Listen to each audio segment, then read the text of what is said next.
आप सबों को मेरा हार्दिक स्वागत है जय मसीह की इस सभा में आने के लिए। और मैं धन्यवाद देती हूँ प्रभु का, जिसने मौका दिया कि मैं आपके सामने अगला जो मेरा संदेश है उसको लेकर आ सकती हूँ। I'm thankful to God that I can bring another message from the Word of God, from the book of Revelation, chapter 4. And it's such a wonderful time that we could spend time with God and bring the message, because God wants this message to be taken into, carried forward into every nook and corner of the world, so that his coming may be hastened.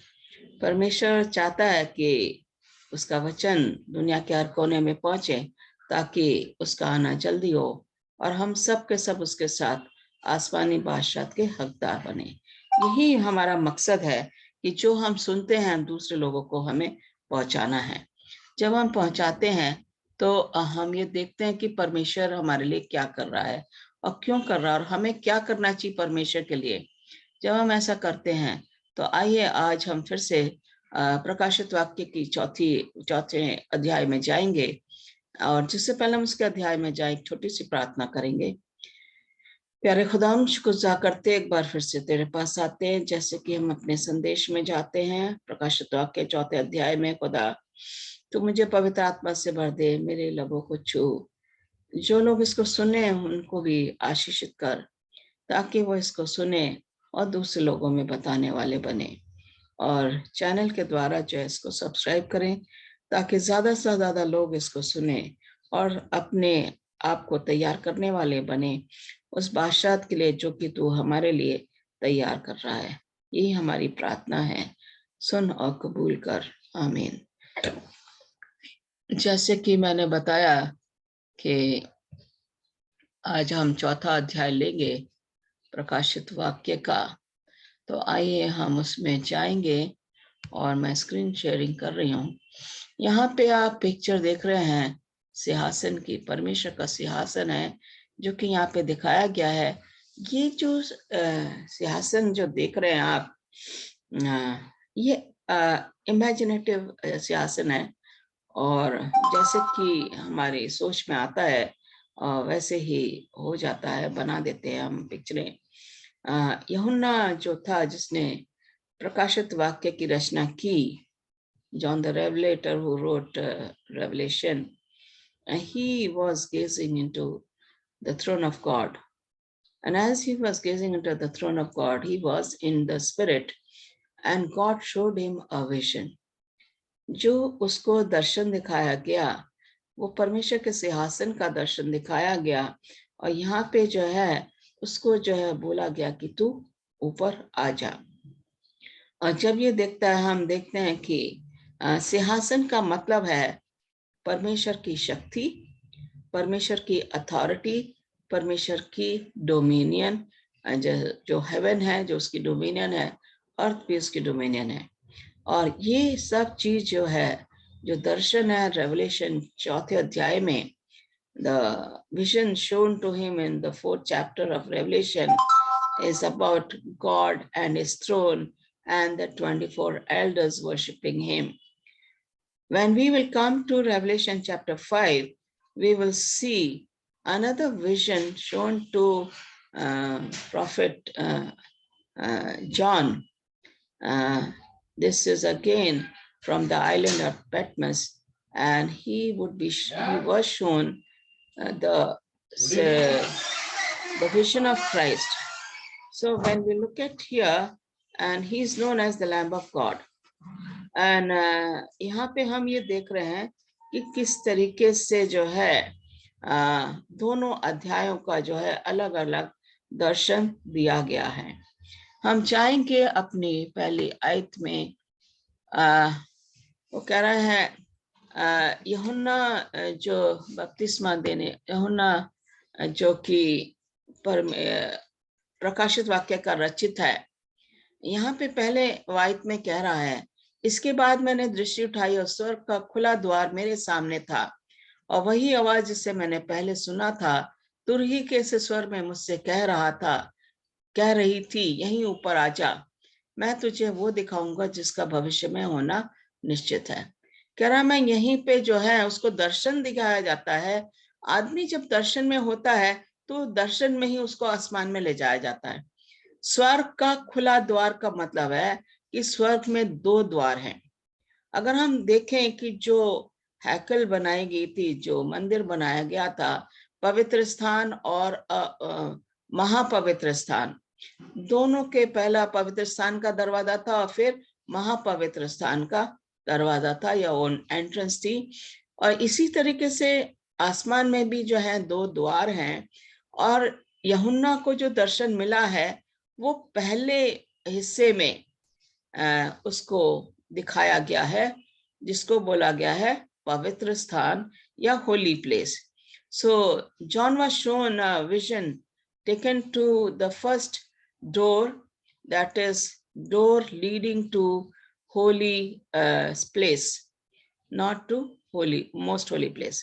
So यहाँ पे हम देख रहे हैं कि उसको दर्शन में ही स्वर्ग में ले जाया गया। फिर मैं तुरंत ही आत्मा के वशीभूत हो उठा। मैंने देखा कि मेरे सामने स्वर्ग का सिंहासन था और उस पर कोई विराजमान था। Now he saw someone on the throne, but he is not able to see who the person is. वो देख तो रहा है कि कोई है और उसके ऊपर से इतनी चमक है और आग जैसे दिख रहा है। वह उसने जो उसका व्याख्या की है यूहन्ना ने, वो बता रहा है कि जो वहां विराजमान था, कौन विराजमान था? परमेश्वर। Okay, God is sitting on his throne and his glory is like the stone of jasper and sardius. अगर दोनों को अगर देखा जाए, यशब और गोमेद को जो बताया गया, इनका कलर जो है वो कुछ कुछ जो है लाल या ऑरेंज जैसा है, और परमेश्वर का जो सिंहासन है उसमें से वो ही चमक बाहर आ रही थी। इसलिए यूहन्ना परमेश्वर के फेस को नहीं देख सका। तो उसके सिंहासन के चारों ओर एक इंद्रधनुष था जो पन्ने जैसा दमक रहा था। अब हम देखते हैं कि दमकने का मतलब है रिफ्लेक्ट। ओके, इंद्रधनुष जो है, जब नूह का तूफान आया था और जब वो पूरी के पूरा दुनिया सूख जाती है और इंद्रधनुष दिखाया गया था, परमेश्वर ने अपना वचन वो दिया था, वाचा बनाई थी कि मैं इस दुनिया को पानी से तबाह नहीं करूंगा, और उसने अभी तक अपना वायदा निभाया है। ये जो इंद्रधनुष यहाँ पे परमेश्वर के सिंहासन पे दिख रहा है, वो रिफ्लेक्शंस हैं डिफरेंट कलर्स की। he could see different reflections, the colors of the reflections coming out from the rainbow. And so whatever he is watching, he is able to give a description of the whole thing. We come to here where we see uska सिंहासन के चारों ओर. Now his throne is surrounded by 24 thrones. Okay, एक throne है जिसपे परमेश्वर विराजमान है, 24 और सिंहासन हैं जिन पे कह रहा उन पे प्राचीन बैठे हुए हैं। प्राचीन का मतलब एल्डर्स बैठे हुए हैं। उन्होंने श्वेत वस्त्र पहने थे और उनके सिर पर सोने के मुकुट थे। ओके ना, प्राचीन जो है आप देख सकते हो, ये सब जो है ये प्राचीन जो है मैं पॉइंट आउट कर रही हूँ, ये सारे, ये 12 इधर हैं और 12 इधर हैं। ये परमेश्वर का थ्रोन है और ये उनका मुकुट है, सोने का मुकुट उन्होंने सर पे पहन रखा है, और ये परमेश्वर के सिंहासन के चारों ओर हैं। और सिंहासन में से बिजली की चकाचौंध, अब ये जो यहाँ पे इमेजिनरी जो हमारी जहां तक हमारी सोच जा सकती है, ऑरेंज जिस कलर में आग जैसा कलर है, वैसे बिजली सी चकाचौंध और घड़घड़ाहट और मेघों का गर्जन, बादलों का गर्जन जैसी आवाज आ रही है उस सिंहासन में से जहां पे कि परमेश्वर बैठा हुआ है। ये और उसके मशाल, 7 मशालें जल रही हैं जो कि परमेश्वर की 7 आत्माओं को जाहिर करता है। 7 का मतलब है कंप्लीट, कंप्लीट नंबर है। 7 indicates 7 a complete number. So this is how 24 elders are seated there, and it refers to, अगर देखा जाए पुराने नियम में जो 12 कबीले थे याकूब के 12 बेटे थे, उनको कबीला कहना चाहिए, या 12 ट्राइब्स ऑफ इजराइल, वो जाहिर करता है 12 ट्राइब्स ऑफ इजराइल। जो नए टेस्टमेंट में 12 चेले हैं, 12 शिष्य हैं, वो दोनों को मिला के 12 कबीले और 12 शिष्यों को मिला के इसका नंबर जो आता है 24। तो 24 एल्डर्स जो हैं वहां पे बैठे हुए हैं और उन सब के सरों पे सोने के मुकुट हैं। This is what it refers to here, 24 elders. This is how the total is coming to. Some people have different explanation when it comes to the 24 elders, but the nearest should be what is given here, जो कि मैंने खोजबीन की है इसके ऊपर, मैंने इसलिए समय भी लिया है इसको बताने के लिए। तो अब हम आगे जाएंगे 6ठी आयत में। सिंहासन के सामने पारदर्शी कांच का स्फटिक सागर सा फैला था।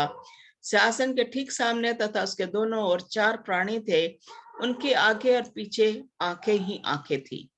अब यहाँ पे हम उसी पे थ्रोन पे आ गए। ये थ्रोन है, परमेश्वर का सिंहासन है जो कि हम देख पा रहे हैं। यहाँ पे ये 4 प्राणी हैं जो कि दिखाए गए हैं हमें, और ये 4 प्राणी जो अगर देखा जाए, इनकी आगे भी आंखें थी और पीछे भी आंखें थी। इसका मतलब ये है कि ये बड़े चौकन्ने थे, अलर्ट थे, और जो उन्हें काम सौंपा गया था ये उसको करने में मगन थे। पहला यूहन्ना पहला अध्याय 5वीं आयत में क्या है? God is light and in him there is no darkness. परमेश्वर रोशनी है और उसके अंदर कोई अंधेरा नहीं है। अगर हम देखें सी ऑफ ग्लास, जैसे बताया पारदर्शी कांच का स्फटिक सागर सा फैला हुआ था। सी ऑफ ग्लास को जो है आप देखें ट्रांसपेरेंट, ओके, पारदर्शी, एक दूसरे साइड में हम देख सकते हैं। तो ये जो है यहाँ पे बता रहा है कि थ्रू एंड थ्रू अगर हम देखते हैं, परमेश्वर की क्या है, पवित्रता को जाहिर करता है। और फिर हम कह रहे हैं यहाँ पे कि sea of glass also depicts separation of God from his creation and mankind. परमेश्वर जो है अपनी सृष्टि से अलग, और हम जो पाप में रहते हैं मनुष्य, उससे उसने अपने आप को अलग किया हुआ है, ये पारदर्शी कांच के जरिए। और हम अगर वो हमसे बातचीत करना मांगता है तो अपने बेटे यीशु मसीह के द्वारा जो है वो हमसे बात करता है। हम देखते हैं कि परमेश्वर कितना पवित्र है। निर्गमन 3:5 में बताया गया था कि मूसा को बताया गया था कि तू जहां खड़ा है, ये पवित्र स्थान है, अपनी चप्पल निकाल दे। और मूसा ने इस चीज को ध्यान दिया और उसने अपनी चप्पलें निकाल के और परमेश्वर से उसकी वार्तालाप हुई। तो परमेश्वर जहां खड़ा होता है वो जगह पवित्र हो जाती है। हम देखेंगे 8वें, इसमें हम चारों क्रीचर्स जो हैं, प्राणी हैं, इनके बारे में थोड़ा सा मैं और गौर फरमाऊंगी। इन चारों प्राणियों के 6 पंख थे और उनके चारों ओर तथा भीतर आंखें ही आंखें भरी पड़ी थी, दिन रात में निरंतर कहते रहते थे। जिससे पहले हम इसमें जाएं, ये पहला प्राणी जो है वो क्या है, सिंह के समान है। दूसरा प्राणी जो है बैल के जैसा है। तीसरा प्राणी जो है मनुष्य के जैसा है, और चौथा प्राणी जो है उड़ते हुए गरुड़ जैसा है। ओके, अब थोड़ा सा मैं इसका एक्सप्लेनेशन देना मांगती हूँ। यहाँ पे कह रहा है पहला प्राणी जो कि सिंह के समान था, वो डिपिक्ट करता है परमेश्वर की प्रभुता। Okay, sovereign majesty of the Lord God. Okay, परमेश्वर की प्रभुता, वो जैसे भी चाहे अपने योजना के मुताबिक काम कर सकता है, क्योंकि वो सिंहासन पे बैठा हुआ है। दूसरा क्रीचर जो है वो बैल है। ओके, यहाँ पे ऑक्स बोला गया है।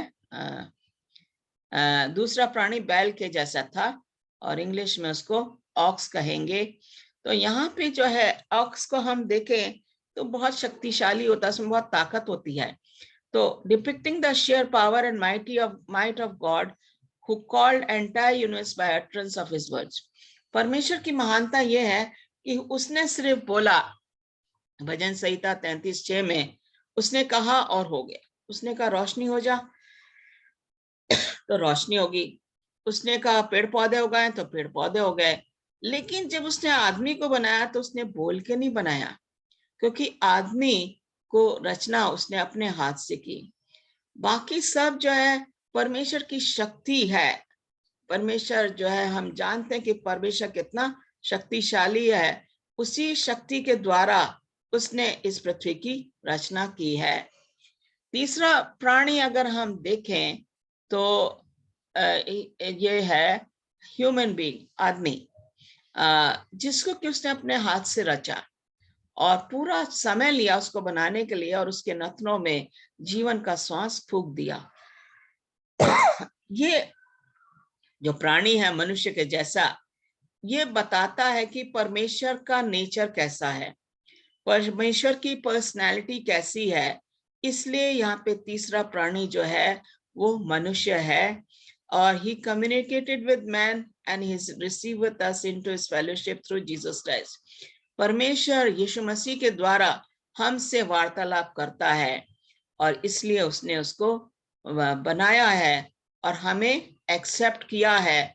जब यीशु मसीह के द्वारा हमारी बातचीत होती है, उत्पत्ति 1:26-27 में कह रहा है, आइए हम आदमी को अपनी शक्ल में बनाएं, let us make man in our own image. और हम देखते हैं कि हम परमेश्वर की इमेज में बने हुए, इसलिए परमेश्वर हमें प्यार करता और उसने हमें जानवरों से ऊंचा ओहदा दिया है। हम देखें कि चौथा क्रीचर जो था, like an eagle in flight, उकाब उड़ता हुआ। उकाब क्या है? फ्री है, कहीं भी उड़ सकता है, कहीं भी बैठ सकता है। बहुत ही परमेश्वर भी उसकी सॉवरेन फ्रीडम है परमेश्वर की, वो कुछ भी कर सकता है क्योंकि वो अपने सिंहासन पे है। उसकी महिमा जो है बहुत महान है। वो उसका जो राज्य है वो सदा का राज्य है। इसलिए जो है ये चौथा क्रीचर जो है यहाँ पे, वो जैसा चाहे परमेश्वर कर सकता और हमसे करवा भी सकता है। तो ये चौथा वो था। इन चारों प्राणी के कैसे थे? 6 पंख थे, उनके चारों ओर भीतर आंखें ही आंखें भरी थी, दिन रात में निरंतर कहते रहते थे। ओके, क्या कहते थे वो? सर्वशक्तिमान प्रभु परमेश्वर पवित्र है, पवित्र है, पवित्र है, जो था, जो है और जो आने वाला है। फिर कहता है, इसको मैं थोड़ा सा और इलैबोरेट करूंगी। जब ये संजीव प्राणी उस अमर की महिमा, आदर और धन्यवाद कर रहे हैं जो सिंहासन पर विराजमान है, वे 24 प्राचीन और उसके चरणों में गिर के उसे सर्वदा सर्वदा जीवित रहने की उपासना करते हैं। आगे जाएंगे हम इस पे। यहाँ पे जो है ये जो प्राणी हैं, 24 प्राचीन और 4 क्रीचर्स जो हैं, इनका काम क्या है? वो सिंहासन के सामने, उनको परमेश्वर के सिंहासन के सामने बोलना है परमेश्वर क्या है? पवित्र है। उनकी जो वर्शिप है वो 3 चीजों पर आधारित है। पहली है एब्सोल्यूट होलीनेस ऑफ गॉड, परमेश्वर की पवित्रता जो कि हमेशा तक बनी हुई है। और वो महिमा करते हैं, गाना गाते हैं, कहते हैं होली इज द लॉर्ड, परमेश्वर पवित्र है। वो एब्सोल्यूट सॉवरेनिटी ऑफ गॉड, परमेश्वर की जो सत्ता है, परमेश्वर का जो राज्य है, वो पूरा का पूरा उसका ही बनाया हुआ है, क्योंकि वो द लॉर्ड गॉड ऑलमाइटी है, वो वन इन ऑल है। फिर कह रहा है eternal being of God. Eternal being का मतलब है परमेश्वर था, परमेश्वर है और परमेश्वर रहेगा। ये चीजें जो हैं, ये 24 जो प्राचीन हैं और 4 प्राणी जो हैं, ये पूरे समय परमेश्वर के सामने झुक के और घुटने टेक के अपने आप को जो है मुकुट नीचे रख के जो है परमेश्वर की आराधना, उसकी महिमा और उसकी स्तुति कर रहे हैं। वो बता रहे हैं कि परमेश्वर था, परमेश्वर है, परमेश्वर रहेगा, परमेश्वर पवित्र है, परमेश्वर महान है, अति महान है। ये काम है उनका करने के लिए, और वो ऐसा करते हुए वो कभी थकते नहीं हैं। और ये जो 24 प्राचीन है, ये एकदम से अपने आप को परमेश्वर के सामने झुका देते हैं, उसकी महिमा स्तुति के लिए, उसकी आराधना के लिए। यहाँ पे कह रहा है, सिंहासन के सामने हम अपने मुकुट डाल देते हैं। वो बता रहे हैं, परमेश्वर तेरे अलावा हमारा कोई नहीं, हम तेरी उपासना करेंगे। हे हमारे प्रभु, हमारे परमेश्वर, तू ही महिमा, आदर और शक्ति पाने को सुयोग्य है, क्योंकि तूने ही अपनी इच्छा से सभी वस्तु सर्जी है। तेरी इच्छा से उनका अस्तित्व है और तेरी इच्छा से हुई उनकी सृष्टि है। ये बता परमेश्वर, तेरी सृष्टि ही सब कुछ है। तू ही महान परमेश्वर है, तेरे सिवा कुछ काम नहीं हो सकता। तू ही इस योग है कि हम तुझे अपना परमेश्वर कहें। तूने अपनी इच्छा से सभी वस्तुओं को सर्जा है, सब वस्तुओं को बनाया अपनी इच्छा से पहले, और बड़े ऑर्डर में बनाया है। तेरी इच्छा से उनका अस्तित्व है। अगर परमेश्वर है तो हम हैं, अगर परमेश्वर नहीं है तो हम नहीं हो सकते।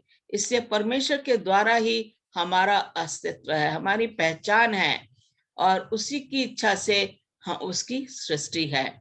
परमेश्वर की सृष्टि जो हमारे आसपास है, वो हमें बताती कि परमेश्वर कितना महान है, परमेश्वर ने कैसे इस सृष्टि को बनाया, इसकी सृष्टि की रचना की है। आइए हम उसकी सृष्टि में बने रहें और उसकी आराधना, उसकी प्रशंसा, उसकी महिमा करते रहें, अंत तक करते रहें, जब तक हम जिंदा हैं।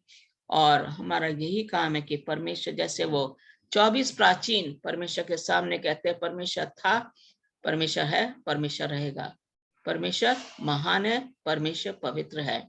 हमारा यही काम है, हम परमेश्वर की महिमा स्तुति करें। परमेश्वर आपको आशीष दे। और आप जो हो, अगला मैसेज मैं जल्दी ही डालूंगी, और मैं सोचती हूँ कि आप वेट करते हैं कि मैं जल्दी से अगला मैसेज भी डालूं, और मेरे को थोड़ा सा समय लग जाता है स्टडी करने में। परमेश्वर आपको आशीष दे। God bless you and see you next time. Will pray before we go. प्यारे खुदाम, शुक्रगुजार करते हैं इस मैसेज के लिए जो कि हमने इन लोगों के बीच में डाला है। उन्हें दे कि इसको सुने और अपने आप को तेरे लायक बना सकें, अपने आप को पूरी तरीके से तेरे सामने समर्पित हों, इनके परिवारों के साथ। तो जो इस मैसेज को सुने, उन्हें पवित्र आत्मा से भर दे, ताकि उसको सुने और दूसरे लोगों तक पहुंचाने वाले बने। यही हमारी प्रार्थना है। आमीन, आमीन।